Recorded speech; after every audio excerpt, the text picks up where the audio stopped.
আপনারা এই গরমের মাঝে এসে সবাই একসাথে বসে আছেন জাগ ধরে, এই দৃশ্য দেখে ভালো লাগলো। যে আল্লাহ আমাদের ভালো রাখলেন, সুস্থ রাখলেন, তার কাছে আমরা দোয়া করি তিনি যেন আমাদের সকলকে মৃত্যু পর্যন্ত সুস্থ রাখেন, ঈমানের সাথে রাখেন। আল্লাহ তাআলার অগণিত শুকরিয়া যে আমাদেরকে কোরআনের এই মাহফিলে উপস্থিত হওয়ার তৌফিক দিলেন, যিনি মেহেরবানি করে আমাদেরকে সুস্থ রাখলেন। কোরআনের কথা বলার মতো, শোনার মতো কোরআন মুখী হৃদয় দিলেন। এই সব নেয়ামতের মালিক কে? তাই শুরুতে তাকে কৃতজ্ঞতা জানাই, শুকরিয়া জানাই, কালিমাতু শুকর করি আলহামদুলিল্লাহ।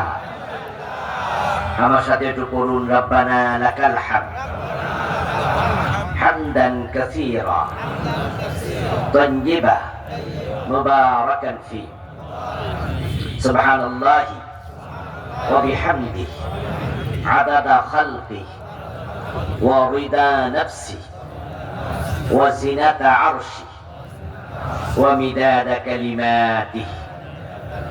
সম্মানিত দিনী ভাইরা,